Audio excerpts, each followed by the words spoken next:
Buenas noches, estimados estudiantes. Eh, por ciertos problemas con la conexión de red, la tutoría se estará realizando, bueno, en esta ocasión se realizará a esta hora. Esperamos contar con su comprensión el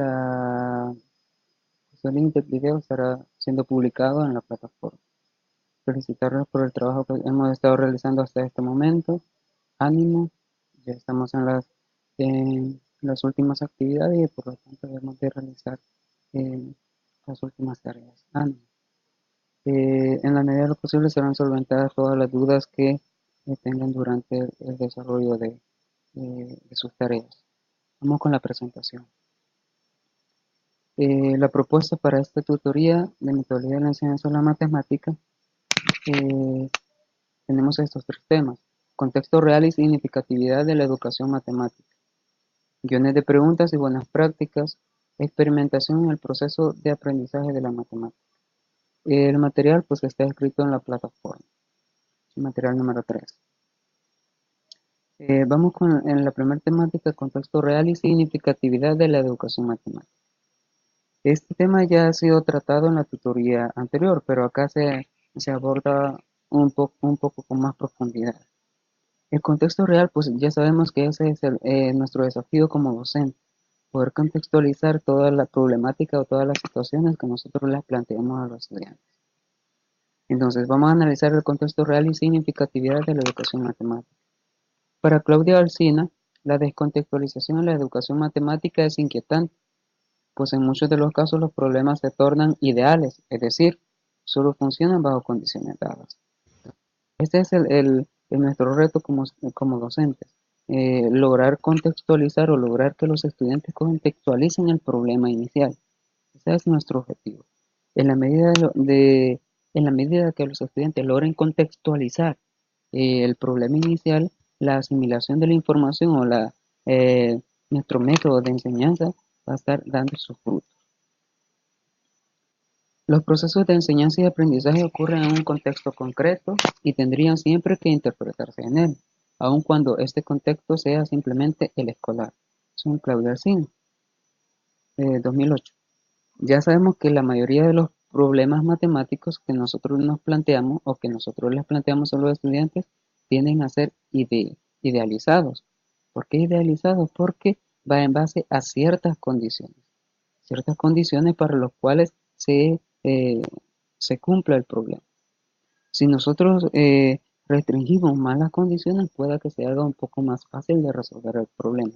Al añadirle más condiciones o más variables al problema, pues es de todos entendido que la complejidad del problema es aún mayor. Entonces, cuando nosotros logramos condicionar un problema y que el estudiante lo logre interpretar y lo logre comprender, pues debe ser en base al contexto en el cual él se desenvuelve. Y obviamente debemos de hacerle entender al estudiante que el problema solo va a funcionar en ese contexto. Eh, Analicemos este ejemplo. Un atleta quiere recorrer 100 metros a una velocidad constante. Imaginémonos este problema. Un atleta quiere recorrer 100 metros a velocidad constante. ¿Será que no existirán factores que alteren la velocidad del atleta? ¿Será que no existirán aceleraciones ni desaceleraciones en la medida que vaya transcurriendo la distancia? ¿Será que no existirán algunos factores externos que puedan intervenir para que la velocidad sea la misma durante todo el tiempo? A este tipo de problemas en los cuales los condicionamos a que la velocidad, por ejemplo, sea constante, a este tipo de problemas se le llama idealizados. Porque en nuestro contexto pues sería un poco creíble eh, este problema, que un atleta logre mantener su velocidad ah, constante, digamos ya sean 100 metros, 200 metros, 500 metros o 1000 metros. En los problemas donde se plantean situaciones idealizadas, el grado de comprensión requerido es todavía relativamente más bajo, pues son difíciles de imaginárselas solo como situaciones reales en un contexto donde existen factores que modifican las condiciones. Como lo mencionábamos anteriormente, de acuerdo a las condiciones es que nosotros vamos a implementar en el estudiante la contextualización. Por eso acá la teoría nos dice, Según nosotros planteemos situaciones idealizadas, el grado de comprensión va a ser todavía más bajo. ¿Por qué? Porque va a ser difícil que el estudiante lo logre imaginar, porque el estudiante ya está contextualizado en un ambiente, ya está inmerso en un ambiente donde los factores externos modifican las condiciones, modifican todas las situaciones. Y cuando nosotros idealizamos un problema o condicionamos un problema, pues ya le estamos restando variables, le estamos restando algunos factores. Por ejemplo, acá, la tarea número uno nos dice, si la distancia 35 kilómetros y el tiempo es de 2 horas, halla la velocidad con la fórmula de espacio y tiempo. Esa es nuestra situación problemática. Queremos saber si va muy rápido un atleta que recorre 35 kilómetros en 2 horas. ¿Qué significa el valor que indica la velocidad del atleta que recorre 35 kilómetros en 2 horas? Pues aquí estamos ahondando los tres momentos. El momento de la situación problemática, la resolución del problema o entender y solucionar el problema y darle significado a la respuesta que yo tengo. ¿Qué es lo que se va a obtener según los tres momentos? Para el primero, conocer la ecuación distancia igual a velocidad por tiempo, donde d es distancia, v velocidad y t es el tiempo. Conocer la manipulación de términos de la ecuación, velocidad igual a distancia sobre tiempo. En el segundo momento, ¿qué es lo que se está pidiendo? Comprender la variable que pide el enunciado, que es lo que yo voy a encontrar. Conocer la ecuación distancia igual a velocidad por tiempo, donde d es la distancia, v es la velocidad y t es el tiempo. Conocer además la manipulación de términos de la ecuación velocidad igual a distancia sobre tiempo. Y en el tercer momento, interpretar la noción de valor promedio en el contexto del enunciado. Comprender la variable que pide el enunciado, la ecuación distancia igual a velocidad por tiempo, donde d es la distancia, v velocidad y t es el tiempo, y conocer la manipulación de la ecuación. Para responder y poder resolver los problemas antes planteados, se puede preguntar, ¿qué se tiene que saber para encontrar o despejar la variable buscada? ¿Qué se debe saber para encontrar si va muy rápido un atleta que ha recorrido una distancia en un tiempo determinado? Para responder a la primera pregunta, nosotros debemos de ser capaces de hacer entender al estudiante cuándo un problema está bien planteado y cuándo el problema tiene eh, eh, las condiciones necesarias para poder resolverse. O sea, si no existe o si existe información eh, que no está implícita en el problema, pero que va inmersa en el problema. En clases de matemáticas, la resolución de tareas rutinarias es una competencia que debe trabajarse. Sin embargo, estas tareas no son suficientes para mostrar el carácter creativo y exploratorio del quehacer matemático. Pues usualmente los docentes, las tareas que dejamos para casa, pues son solo una simple repetición de los procesos algorítmicos que en clase se realizan. Esto es un error. Las tareas que se dejan para casa deben ser algo complementario a, a lo estudiado en clase. O sea, lo que queremos hacer en el estudiante es despertar esa parte creativa, ese nivel exploratorio debemos de explotar. Por lo tanto, las tareas que se asignen no deben ser una simple rutina, una simple repetición de algoritmos. Trabajo por proyectos y buenas prácticas. ¿Qué es trabajar por proyectos? Un proyecto responde a una voluntad deliberada de actuar sobre la realidad para mejorarla, para resolver sus problemas. Es una herramienta de gestión de actividades y procesos dirigidos a generar cambios y por ende al logro de objetivos concretos. Obviamente trabajar por proyectos van inmersas ciertas, no solo el área de matemáticas, sino que es más interdisciplinario, porque relaciona ciertos contextos. Como lo menciona acá, es un proyecto que responde a la voluntad deliberada para mejorar una situación. Eso es trabajar por proyectos. En los trabajos por proyectos se requieren criterios de significatividad e interdisciplinariedad, ya que se acostumbra a requerir la combinación de distintas áreas de conocimiento, lo que mencionábamos anteriormente. A pesar de que el trabajo por proyectos es un método de enseñanza, no debe ser visto por sí solo como un método de aprendizaje. Es cierto, sirve para pero no es la única vía para que se dé de manera efectiva el aprendizaje. O sea, nosotros debemos innovar en la metodología. Las distintas fases del desarrollo de un proyecto tienen que incluir distintos métodos de aprendizaje. Por ejemplo, la argumentación y demostraciones matemáticas para que ciertos aprendizajes puedan completarse. O sea, trabajar por proyectos logra despertar y logra incluir distintas metodologías. En esta van inmersas la argumentación y la demostración.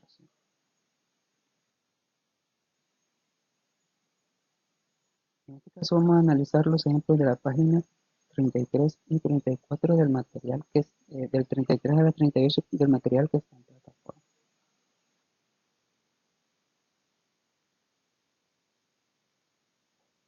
Acá tenemos el problema. Acá dice, los envases de chicle, así se llama el problema. Fíjate en los dos envases de chicle y el ticket de compra. ¿Cuál es el envase más económico? ¿En qué te basas? Vamos a analizar este problema. Tenemos un envase rectangular y un envase esférico. Y aquí está la información del ticket. El envase rectangular cuesta 0.75, el esférico 3.79, total de 4.54. En el ejemplo se muestra un problema aparentemente sencillo, pensado para primer curso de enseñanza secundaria obligatoria. Si se enseñan dos envases de una marca de chicle, uno de tamaño familiar y esférico y otro más pequeño y rectangular, una de las dificultades es conseguir saber cuántos chicles contiene cada envase. Obviamente esta dificultad va en base a la forma eh, del chicle. Del ticket se puede deducir que el envase esférico contiene 40 unidades de chicle, pero no menciona la cantidad de envases rectangulares. El estudiante tiene que darse cuenta de que falta al menos un dato, después de haber interpretado qué significa matemáticamente la expresión coloquial ser más económicamente que. Para este ejemplo de práctica contamos con datos reales como sobre cómo funciona el problema en el aula. En clase hubo aproximaciones interesantes a la resolución. Recordemos que esto es un análisis. Por iniciativa de los estudiantes aparecieron reflexiones sobre cuáles eran los términos matemáticos para referirse a los cuerpos geométricos representados en los envases, cuáles eran las operaciones aritméticas involucradas en la resolución y qué estimaciones numéricas podían realizarse. Dio la casualidad de que uno de los estudiantes disponía de un envase rectangular de esa misma marca de chicle, de la variante Splash, y eso sirvió para obtener el dato que se había echado en falta. Después de unos 20 minutos dedicados a la resolución, la profesora explicó que se destinarían algunas sesiones de clase a llevar a cabo proyectos de matemáticas sobre la temática de la comercialización de chicles. Estos estudiantes ya habían trabajado por proyectos antes y no fue necesario dar muchas más instrucciones. El cuadro 9 resume toda esta información.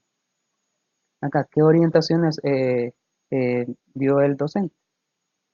Los envases de los productos no siempre están llenos por completo porque pueden haber motivos de conservación de los productos o bien motivos económicos para usar solo parte de la capacidad del envase.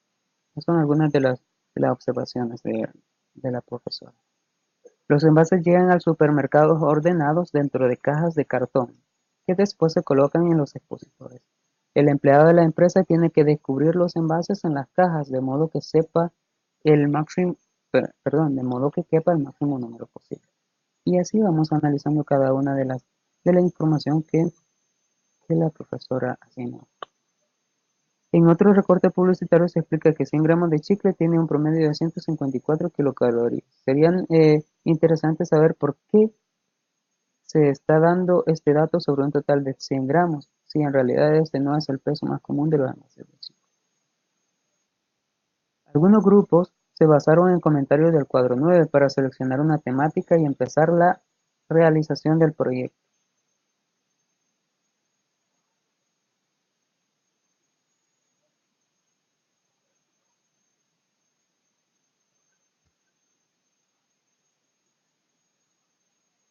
Durante el desarrollo del proyecto en la puesta en común final, la profesora estuvo pendiente de que hubiera trabajos de contenidos matemáticos, ya que en varias ocasiones los estudiantes se distrajeron con ideas poco relevantes.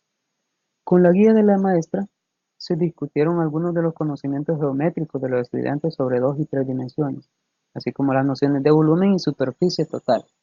Se prestó atención a las diferencias entre volumen ocupado y volumen total. Se calcularon precios por unidad y precios por envase, con estrategias aritméticas y de medición, entre otras cuestiones. Por ejemplo, un grupo comprobó que una unidad de chicle tiene precios distintos según el envase. Se vio que el precio del chicle sale más económico en envase esférico. Contiene 40 unidades a 0.09475.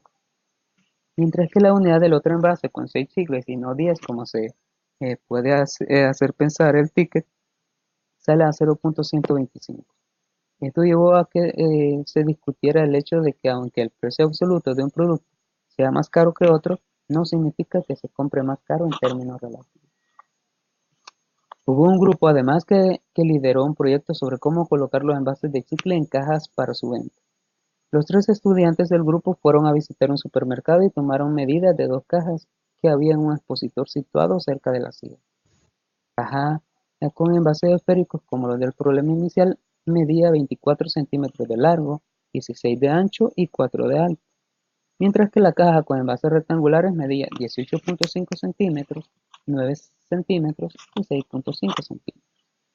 Este grupo calculó el volumen de las 2 cajas, el volumen de cada tipo de envase y dividió estas medidas para saber cuántos envases cabían en cada caja. Al realizar las 2 divisiones se obtuvieron 2 números decimales que, una vez redondeados, al número natural menor más cercano no coincidieron con la cantidad de envases que una empleada les había confirmado que había cuando la caja llegaba todavía llena del distribuidor. Esta contrariedad se resolvió dibujando con lápiz y papel las posibilidades de colocación de los envases en cajas a partir de su representación plana. Se observó que la cantidad de envases que había dicho la empleada era correcta. Un tercer grupo centró su proyecto en predecir el precio de los envases si estuvieran llenos por completo. Se compraron algunos envases, entre ellos los del problema, y se comprobó la cantidad de chicles que cabrían en cada uno. Se empezó mirando el envase esférico y observando que está lleno hasta la mitad, porque la altura de los chicles casi llega a la parte recubierta con un plástico opaco. De acuerdo con este dato, se decidió doblar el precio. Más tarde, los estudiantes se dieron cuenta de que este tipo de aproximación es demasiado inexacta y que convenía pensar en una estrategia más precisa. En la representación final del proyecto, este grupo explicó un método inventado para relacionar el volumen del recipiente con la cantidad total de chicles que caben por medio de la relación entre volumen ocupado y cantidad real de chicles. Acá tenemos otro problema.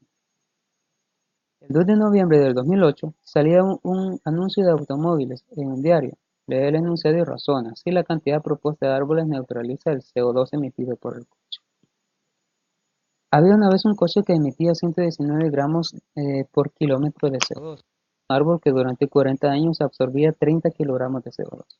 Entonces esta marca de vehículo creó el programa CO2 neutral y ofreció la posibilidad de plantar 8 árboles y cuidarlos durante esos 40 años. Con lo cual ese auto, que durante 20.000 kilómetros emitía 2.340 kilogramos de CO2, neutralizó sus emisiones a 0 kilogramos y todos están contentos. Si ven acá, lo que nos está pidiendo el problema es analizar, razonar y verificar si la cantidad propuesta de árboles neutraliza el CO2 emitido por los coches. En la misma medida que el problema anterior, si ven, estamos trabajando en metodología por proyectos y de acuerdo a cómo se esté planteando el problema, de acuerdo a cómo se esté planteando el proyecto, pues se van a encontrar diferentes resultados. Para el ejemplo anterior, pues se estudió desde 3 perspectivas, desde 3 grupos. Para este igual, se puede trabajar por proyectos.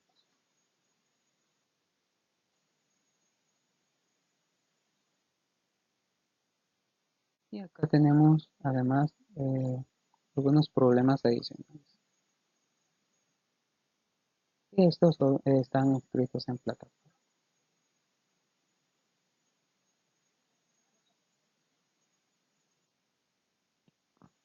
Conversación y buenas prácticas de enseñanza y aprendizajes de la matemática.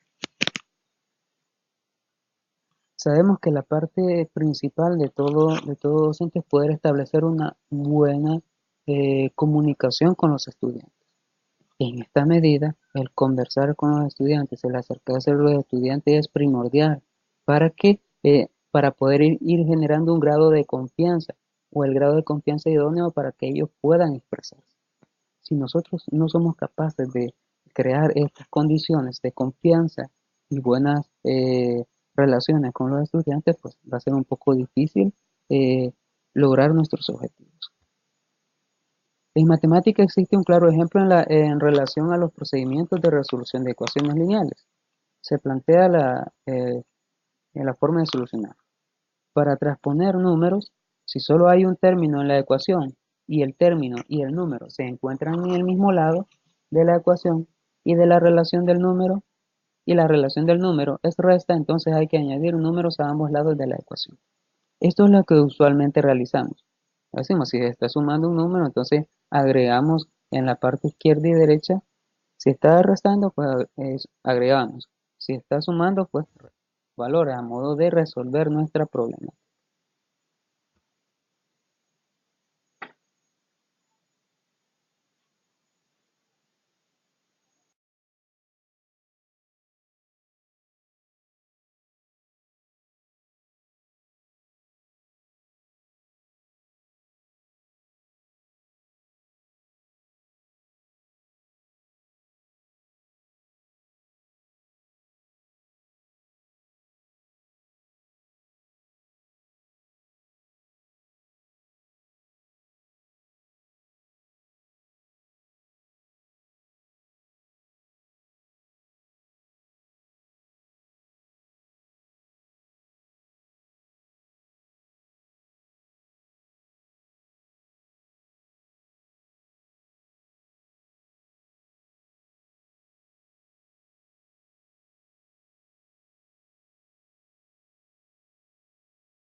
Bueno, vamos a continuar. En este caso no hubo respuesta directa ni conversación alumno-docente, sino una propuesta de resolución del ejercicio por parte del docente. Si nosotros cuando realizamos este tipo eh, de conceptualizaciones o de definiciones, únicamente estamos dando una propuesta de resolución del problema. No estamos dándole el espacio al estudiante para que logren plantearse o logren proponer una forma de resolver el problema. Entonces, el hecho de establecer una conversación alumno-docente, pues es poder establecer o poder darle el tiempo para que ellos logren expresarse y proponer algún método de solución. En muchos de los casos, los docentes utilizan el interrogatorio como una estrategia para evaluar el rendimiento de sus estudiantes y no de diálogo, pues se considera que los estudiantes deben reproducir las propuestas que los docentes plantean. Entonces, a veces, como lo menciona acá, el interrogatorio lo utilizamos para medir el rendimiento de los estudiantes. ¿Por qué? Porque esperamos una respuesta fija y no simplemente de diálogo, de discusión. Para ello, solventar esto como docentes debemos de trabajar mucho en la secuencia IRE. La I significa iniciación por medio de preguntas, la R, reacción con las respuestas de los estudiantes y la E, evolución del profesor. Esto va más que todo para los docentes. ¿Qué tipo de preguntas voy a lanzar como docente para que el estudiante me responda de la manera correcta? Y iniciación por medio de preguntas. ¿Qué tipo de preguntas estoy utilizando? ¿Será que las preguntas que estoy lanzando al pleno son las correctas? ¿Será que las preguntas que se están lanzando al pleno darán los resultados, darán la información requerida? En cuanto a las preguntas que se están realizando, ¿será que los estudiantes también están respondiendo de la manera que como docentes estamos exigiendo? ¿Será que la información que están dando los estudiantes, o sea, la respuesta a las preguntas, es la idónea? Y por último, evolución del profesor.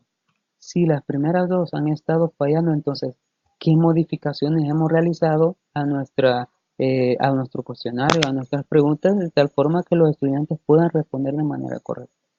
¿Qué modificaciones estamos haciendo como docentes? Al utilizar esta secuencia se deja poco espacio de discusiones profundas, además del hecho de que el tipo más frecuente de preguntas está orientado por el profesor, obviamente para indicar la comprensión, identificar la comprensión y no tanto al estudiante para ayudar a comprender. Son Roca 2006. Son pocas las preguntas dirigidas a acompañar el aprendizaje que estimulen el análisis y la discusión e incluso la interacción con secuencia IRE entre estudiantes. Esto hace que a menudo los docentes acaben respondiendo las preguntas que ellos mismos han planteado, sin que se reflexione sobre por qué los estudiantes no han respondido o por qué no muestran interés en la temática. A veces por el tipo de preguntas que eh, se proponen al pleno, que se lanzan al pleno, eh, y no son respondidas por los estudiantes en el tiempo que nosotros como docentes estamos planteando, a veces por el tipo de preguntas que se lanzan, nosotros tenemos que dar la respuesta porque no estamos dando la información o no estamos utilizando eh, el vocabulario tal vez adecuado para que los estudiantes comprendan. Y obviamente en la medida que nosotros respondemos la solución o damos solución a las problemáticas iniciales, estamos cerrando el espacio para que los alumnos logren, logren crecer, logren desarrollarse en la parte matemática. A pesar de que las formas tradicionales de interacción en el aula sean útiles para determinados propósitos, en general hay que avanzar en la mejora de prácticas de enseñanza y aprendizaje por medio de la adecuada selección y formulación de preguntas. ¿Cómo vamos a evolucionar? Decíamos, mediante el análisis del tipo de preguntas que se realizan y el tipo de respuestas que obtenemos de los estudiantes. De esa manera podemos mejorar. Hay que tener en cuenta que las preguntas son una gran estrategia para la enseñanza y el aprendizaje, y puede decirse que una de las dimensiones de la competencia matemática consiste en ser capaz de formular buenas preguntas. Las preguntas no deben conllevar dificultades como indicadores de implicación y aprendizaje. Lo que menciona acá, si como docentes logramos plantear buenas preguntas, el resultado va a ser bueno a los estudiantes. Lanzamos buenas preguntas, las respuestas van a ser buenas. Conviene entonces que el docente prepare e implemente tareas de clase que incluyan claramente situaciones problemáticas. El docente no puede plantearse todas las preguntas, por muchas que de, por muchas de ellas porque muchas de ellas surgen de forma espontánea. El docente tiene que planificar unas primeras preguntas orientadoras relacionadas con los objetivos y contenidos de cada sesión. Cuando nosotros estamos planificando nuestra lección de clase, eh, ahí van inmersas una serie de preguntas, pero obviamente no podemos plantear todas las preguntas que surgirán cuando estemos realizando la lección. ¿Por qué? Porque el pensamiento del estudiante es totalmente diferente a nuestro pensamiento. Y las preguntas van a surgir de manera espontánea, de acuerdo a la necesidad del estudiante. Entonces, cuando nosotros planificamos nuestra elección, únicamente vamos a llevar planteadas una serie de preguntas que vayan en torno a la exploración y que vayan también en torno a la manifestación de las preguntas de los alumnos en este caso. O sea, preguntas exploratorias que logren eh, expandir el conocimiento, que logren expandir el tema y que logren dar auge a nuevas preguntas de los estudiantes. A medida se avanza en el aprendizaje de la matemática, hay una evolución cualitativa en los tipos de preguntas con los estudiantes en el aula, desde, desde las puramente informativas a las argumentativas. También conforme avanza el desarrollo de las competencias, el docente también aprende a hacer un uso más elaborado y diversificado de los tipos de preguntas, que ayudan a la construcción conjunta del conocimiento. Pues a medida nosotros avancemos en la forma de lanzar las preguntas, en el tipo de preguntas, el tipo de preguntas que los estudiantes lanzan también van a ser mejor, van a evolucionar. En muchos casos las preguntas llevan la intención de control de los temas, ritmo de clase, tipo de contenido, entre otros. El docente de matemática debe eh, estar preparado en aspectos pedagógicos y didácticos para plantear preguntas que promuevan la participación, el contraste de perspectivas y el interés por la tarea. Entonces, como docentes debemos de estar preparados en todos estos aspectos, tanto a niveles pedagógicos y didácticos, para lograr crear en el estudiante un interés, lograr hacer sobresalir ese interés por las tareas. Conversación y reflexividad. Anteriormente decíamos que establecer una conexión directa con el estudiante es algo idóneo para que la información sea transferida de manera correcta, o sea, asimilada, mejor dicho, de manera correcta. Ya decíamos, bueno, acá tenemos el término conversación. Dice, es una sucesión de turnos de habla que se produce al conversar dos o más personas. Se ven acá, conversar es una sucesión de turnos. Si estamos hablando de dos personas, A y B, primero la persona A se dirige a la persona B escucha. Luego la persona B habla y la persona A escucha. Es una sucesión de turnos. Quienes se preparan para ser docentes tienen que aprender a explorar tipos de preguntas y formas de gestionarlos en el alumnado, según Soto 6001. Es de recordar que lo que se busca con la interacción con el estudiante es propulsar la capacidad reflexiva, individual y en grupo, y entre docente y alumno. En este punto es crucial la buena gestión de preguntas y respuestas.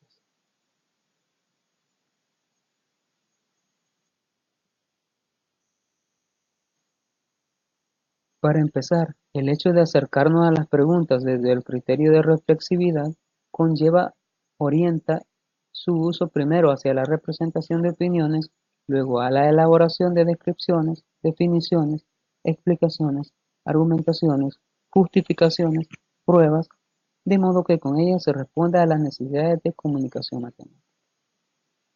Notar que la comprensión del problema acaba siendo muy diferente según los tipos y la variedad de preguntas que se utilizan. Si vemos acá, esto es crucial. La comprensión del problema va a depender del tipo de preguntas y de la variedad de preguntas que se utilizan. O sea, cuando nosotros planificamos o cuando planteamos nuestras preguntas en nuestras planificaciones, eh, deben ir buscando la comprensión del problema y que los alumnos lo logren comprender de la manera que se espera.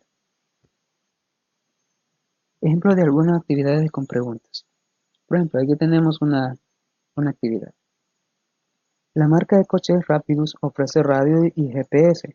Una sucursal dispone de un stock de 50 coches, 25 con radio, 13 con radio y GPS y 15 sin ninguno de estos complementos. Y aquí tenemos la versión número 1. Usualmente la versión número 1 es la que se utiliza en clase. Buscar la cantidad de coches rápidos que tienen GPS.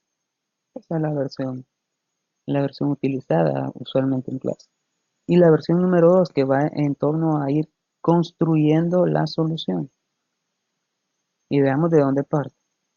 En general, todos los coches con GPS tienen radio. Puede haber coches rápidos con radio y sin GPS. ¿Qué ocurriría si todos los coches con radio tuvieran GPS? ¿Podría representar de algún modo la información del enunciado? ¿Cuántos coches rápidos tienen GPS y qué te basa?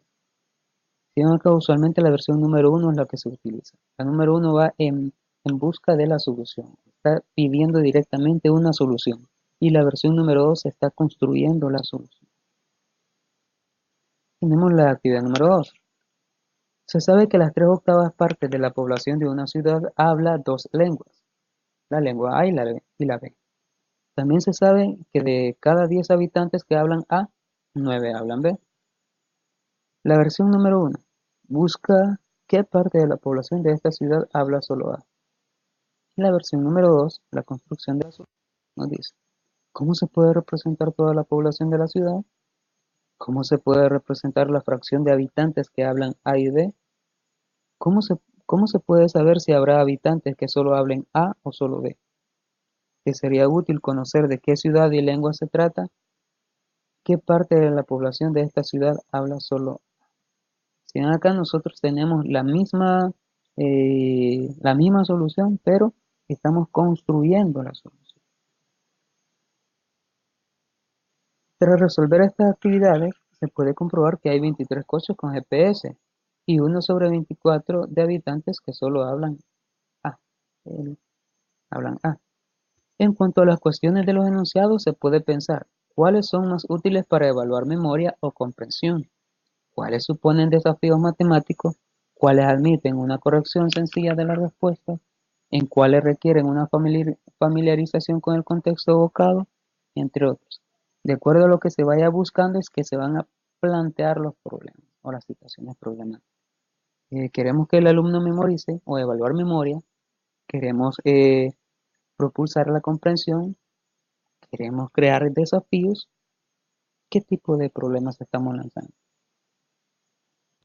Si se presta atención a la gestión en clase, conviene tener en cuenta que no hay buenos o malos tipos de preguntas, sino que un mismo tipo puede ser útil o no en función de cada situación de enseñanza y aprendizaje.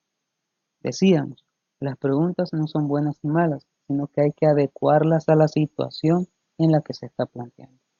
En el caso de las dos actividades anteriores, si ven o si nos hemos logrado percatar, las situaciones son diversas y por lo tanto las preguntas que son lanzadas son diversas, son diferentes.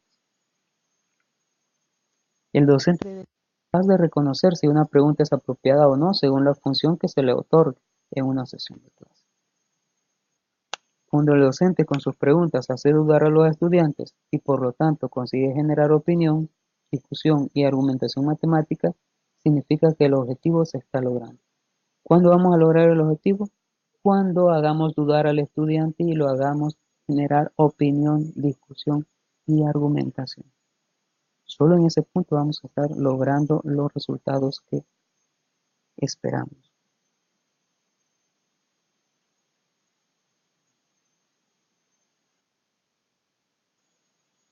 Guión de preguntas y buenas prácticas.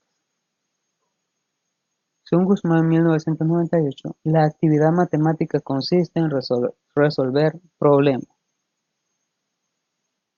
Para cada problema se ofrece una propuesta de guión de preguntas según dos niveles de comprensión: la estructura y la organización del texto y el contenido matemático. En ambos niveles se combinan preguntas literales, cuya respuesta está escrita en texto, otras interpretativas más complejas que para ser respondidas requieren de análisis. Recordar que el docente es el encargado de adecuar cada pregunta a la situación particular que se plantea. Selección y gestión de preguntas en la clase de matemáticas. Y vamos a analizar algunos tipos de preguntas.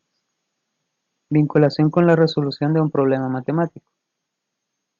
Preparación del uso de guión de preguntas por medio del trabajo con un problema que admita distintas estrategias de aproximación y resolución, y eventualmente distintas soluciones.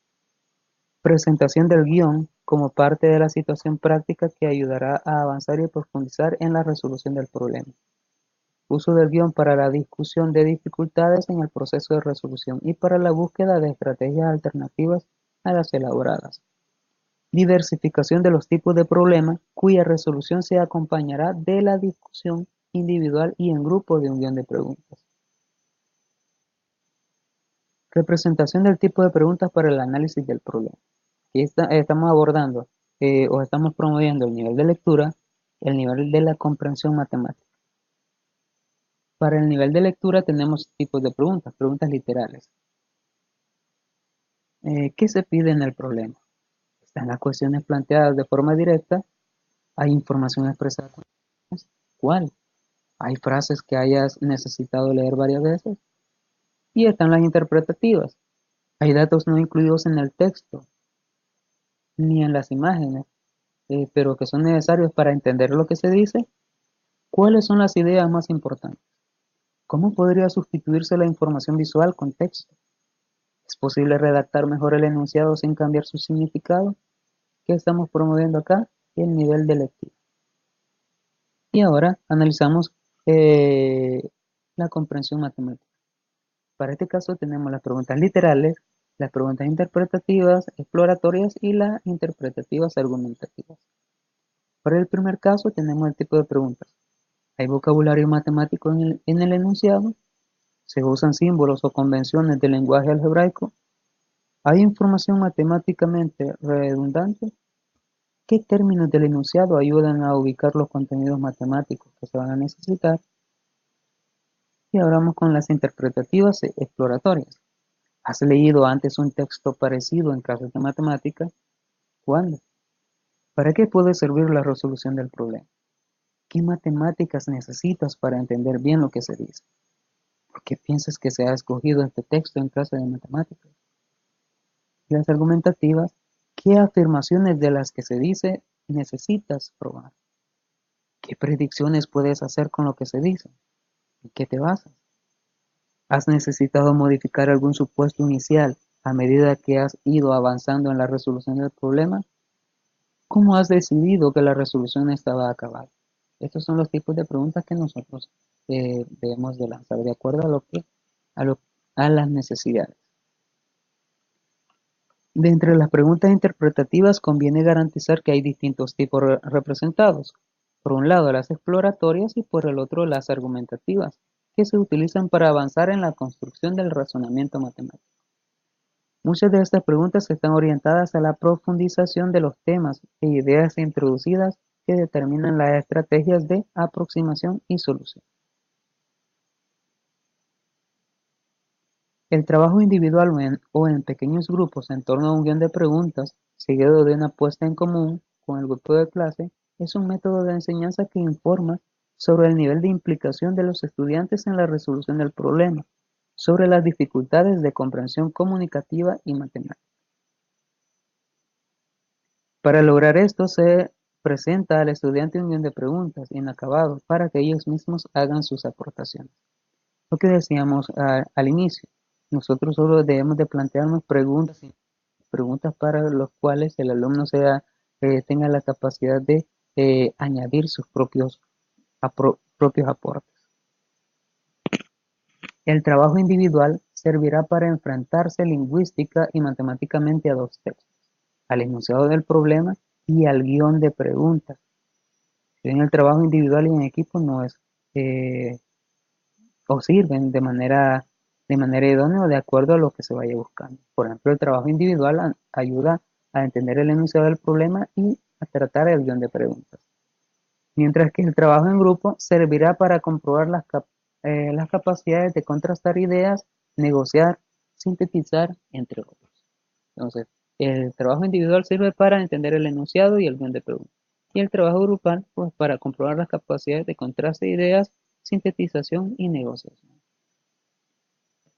El conocimiento pedagógico y didáctico sirve además para saber cuándo prolongar una discusión, cuándo interrumpirla, cuándo usar pausas, cuándo hacer intervenir a quienes acostumbran a introducir nuevos contenidos y a quienes tienden a razonar contenidos abstractos.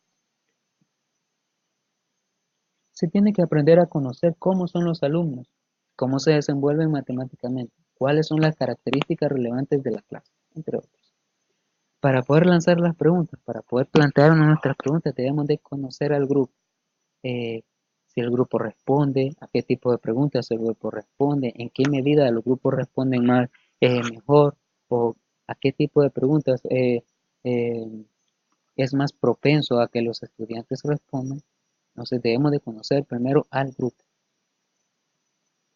Por ejemplo, te has cambiado de casa y ahora vives al lado de una línea de autobús a 21 kilómetros del instituto. Por la mañana te levantarás hacia las 8, saldrás de la casa, caminarás siguiendo la línea de autobús hasta la primera parada y tomarás el autobús para llegar a la primera clase que empieza a las 9. Hay varias paradas a lo largo de la línea y no te importaría hacer un poco de ejercicio antes de subir al autobús, pero tampoco quieres llegar tarde. ¿Cuántas posibilidades se te ocurren? Si ven acá, este es un ejemplo clásico para poder despertar esos niveles de creatividad en los estudiantes. Esos niveles para proponer distintas soluciones. Si ven acá, la pregunta dice, ¿cuántas posibilidades se te ocurren? Acá estamos dándole eh, el espacio al estudiante para que logre expresar. Para las preguntas que promuevan el nivel de lectura, las literales, ¿cómo explicarías a otra persona qué dice el texto del enunciado? ¿Cuál es la información que se incluye de forma explícita en el texto? ¿Cuál es la Información que sin incluirse en el texto se sugiere. La interpretativa. ¿Cuáles son las ideas más importantes? ¿Es creíble la situación aparentemente real que se presenta? ¿Echas en falta alguna explicación en el enunciado? ¿Cuál? Y las preguntas para promover la comprensión matemática en las literales tenemos. ¿Se podría representar gráficamente la información del enunciado? ¿Qué otras preguntas podrían formularse a partir del mismo texto inicial que requieran conocimientos matemáticos para poder ser respondidas? ¿Qué aspectos del enunciado te hacen pensar que es un problema de matemáticas? Y en las exploratorias, interpretativas exploratorias tenemos. ¿Se puede adivinar una solución posible sin realizar cálculos? ¿Piensas que habrá más de una manera de resolver el problema? ¿Tiene sentido pensar que hay infinitas soluciones? ¿Qué supuestos necesitas adoptar para iniciar la resolución? ¿Echas en falta conocer la velocidad media de los autobuses de esta línea? ¿Qué has aprendido de las primeras respuestas que después has tenido que rechazar? ¿Puedes ayudarte de casos particulares para ir descartando posibilidades? ¿Puede ser útil el método de ensayo y error para avanzar en la solución, en la resolución? Y tenemos las interpretativas argumentativas. ¿Vas a necesitar calcular a qué velocidad andas? ¿Por qué? ¿Qué habría pasado si se hubiera concretado la velocidad al andar? ¿En qué cambiaría tu resolución el hecho de que haya uno o más autobuses circulando por la misma línea? ¿Cómo decidirás en qué punto de la línea se puede tomar un autobús? ¿Cómo pueden distribuirse las paradas de autobús a lo largo de la línea? ¿Qué formas de representación te resultan útiles para organizar los datos iniciales? Y para mostrar el procedimiento de resolución, ¿cómo queda modificada la resolución si se cambia la frecuencia de paso en la línea de autobús? ¿Hay un punto que sea el más favorable para tomar el autobús? Si vemos acá, estamos analizando desde el nivel de lectura hasta la comprensión matemática. Y ahora tenemos otro ejemplo. El teorema de Pitágoras. Inspírate en el dibujo para probar con lápiz y papel el teorema de Pitágoras. Fíjate, en este caso los lados de los dos catetos tienen igual longitud. Usualmente nosotros ya conocemos la demostración geométrica de este teorema. Acá estamos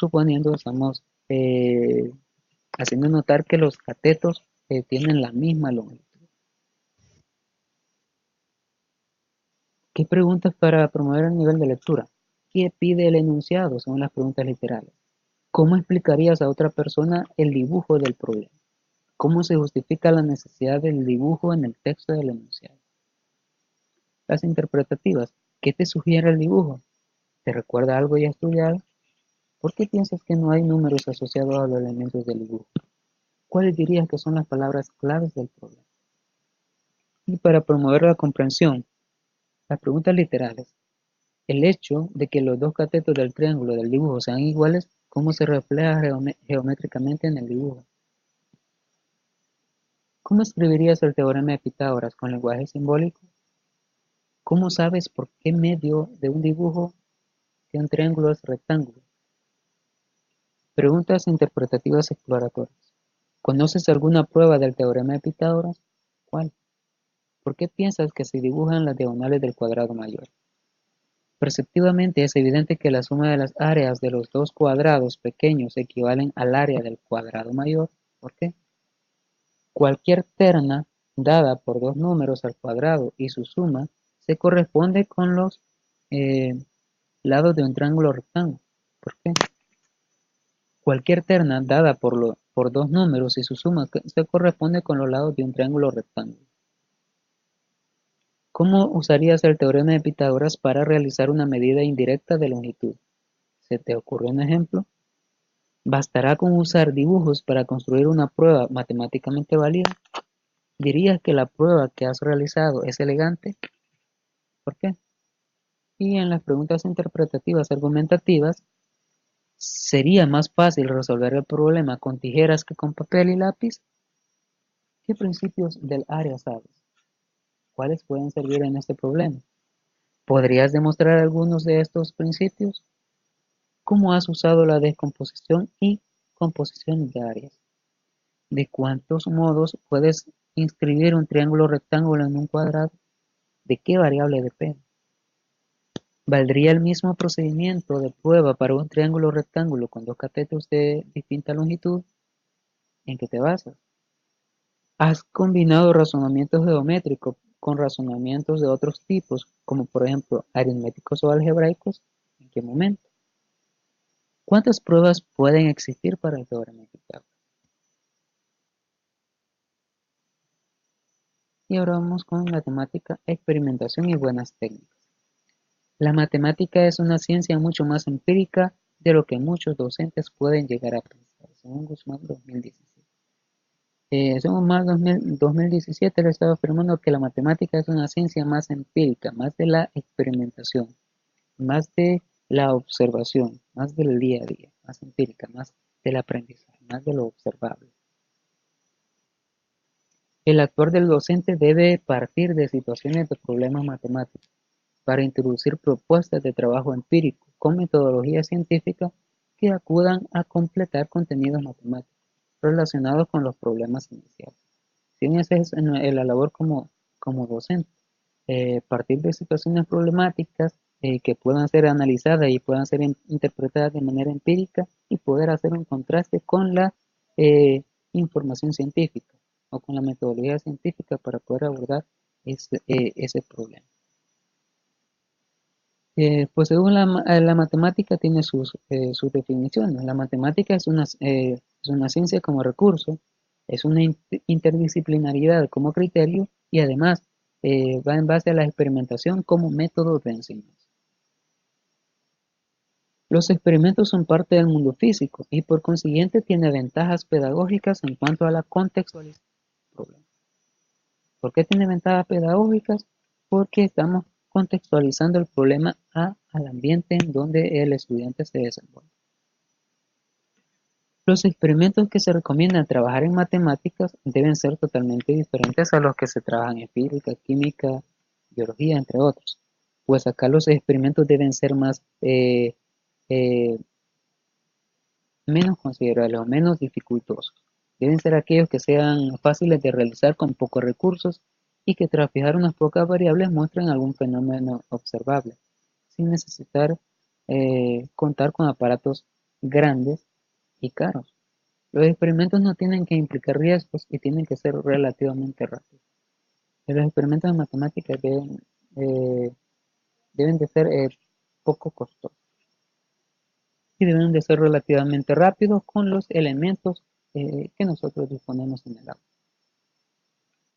Hay que tener en cuenta que completar una propuesta didáctica de resolución de problemas con un experimento requiere una buena planificación y justificación sobre las conexiones entre la resolución del problema y el desarrollo del experimento. Completar nuestra propuesta didáctica con un proyecto requiere altos niveles de planificación y justificación. ¿Por qué se está abordando este experimento y cómo complementará la información o la teoría que se ha estado tratando? Características de los experimentos y su gestión. Según la vinculación con la resolución de un problema matemático. Preparación del experimento por medio del trabajo a partir de la resolución de un problema de matemáticas. Presentación del experimento como parte de la situación práctica que ayudará a completar la interpretación de contenidos del problema. Diversificación de los tipos de problema cuya resolución se complementará con la realización de un experimento en la clase o en el laboratorio. ¿Qué aspectos vamos a evaluar? El de aspectos conceptuales, materiales y organizativos. En los aspectos conceptuales, justificación de la presencia de contenidos matemáticos en la experimentación y cómo estos intervienen en la construcción de explicaciones científicas. Concreción de algunas de las conexiones entre contenidos matemáticos y científicos vinculados con la interpretación del problema. Simplificación fundamentada de los pasos básicos del método científico. Selección de fenómenos observables sin necesidad de maquinaria compleja y sobre los que ya se tengan algunos conocimientos previos. En los materiales, ausencia de riesgo físico en la realización del experimento. Uso de materiales de fácil acceso, bajo costo y tamaño considerable o razonable. Rechazo de entornos físicos que dificulten la modificación de variables en el objeto de la experimentación. Combinación de productos fungibles con otros de larga duración. La repetición, cuando convenga el experimento. Y en los aspectos organizativos, elaboración de un plan de experimentación que sea relativamente corto o que pueda incluir fases de trabajo en casa. Explicación detallada del procedimiento. ¿Qué pasos van a seguir? ¿Qué se quiere demostrar? ¿Qué se sabe y qué se espera observar? Identificación de las variables que se modifican a lo largo de la experimentación. Temperatura, humedad, volumen, intensidad, longitud. Interpretación de los resultados del experimento en el contexto del propio experimento y en el dado por el problema de matemáticas. Sesión de tareas a los estudiantes en el proceso de experimentación. Elección equilibrada de experimentos según se lleven a cabo en la clase de matemáticas, en el laboratorio del centro o en casa. Bien, hasta este punto hemos estado analizando tres temáticas. Esta es la propuesta que se traía para esta tutorial. ¿Qué es lo que hemos estado analizando? Pues la primera temática, contexto real y significatividad de la educación matemática, pues eh, eh, ahondábamos en el hecho de contextualizar o poderle darle el contexto idóneo al estudiante de la problemática o de la situación que se esté planteando, a modo o de modo que el estudiante logre comprender y logre asimilar la información. En la medida de lo posible, lo que se busca es darle significatividad al problema que se está planteando. Debemos hacer énfasis también en la idealización del problema y en cómo puede el estudiante imaginarse el problema condicionándolo a ciertos factores. En la segunda parte se dio guiones de preguntas y buenas prácticas. Decíamos, si se elaboran buenas preguntas, se van a obtener buenos resultados en los estudiantes. Buenas preguntas, buenas respuestas. Y si se obtienen buenas respuestas, el aprendizaje va a ser efectivo o significativo. Y en la tercera parte, experimentación en el proceso de aprendizaje de la matemática. Mencionábamos acá, en la parte de los experimentos se puede aplicar en matemáticas, pero al realizar experimentos debemos de eh, tener claro que los experimentos en matemática no deben ser muy complejos, deben ser relativamente rápidos y deben ser a bajo costo, o sea, con los materiales con los que contamos dentro del aula. Esa es la propuesta que traíamos o que se trae para esta tutorial. Y acá tenemos la tarea que nos hace falta, la elaboración de 3 guiones de clase. La actividad consiste en los guiones de clase se deriva de la propuesta didáctica del plan de unidad y guían el trabajo del aula para cada lección. Este plan debe presentarse con el mayor grado de detalle posible, esto es, descripción detallada de las actividades, de ejemplos y ejercicios, entre otros. Se recomienda que puedan elaborar sus guiones de clases utilizando la estrategia metodológica de resolución de problemas. Eh, la- Esto lo analizamos en la tutoría anterior. Bueno, en el material ustedes tienen ciertas condiciones. Acá solo voy a mencionar algunas que son básicas. Convertirlas al formato PDF y entregarlas antes del 5 de diciembre hasta las 23 horas 55 minutos. Nota, documento que se entrega forma parte también del portafolio, lo que hemos venido elaborando. Y otra nota adicional, cumplir con la fecha de entrega ya que no hay prórrogas. Esa es la tarea eh, que está pendiente. Y esa sería la propuesta para esta tutoría. Eh, Agradecerles también por estar pendientes de la plataforma, felicitarles por estar pendientes de la plataforma y estar cumpliendo con sus tareas, estar pendiente siempre de todo lo que se proponga en la plataforma y de todos los mensajes que se les hacen llegar.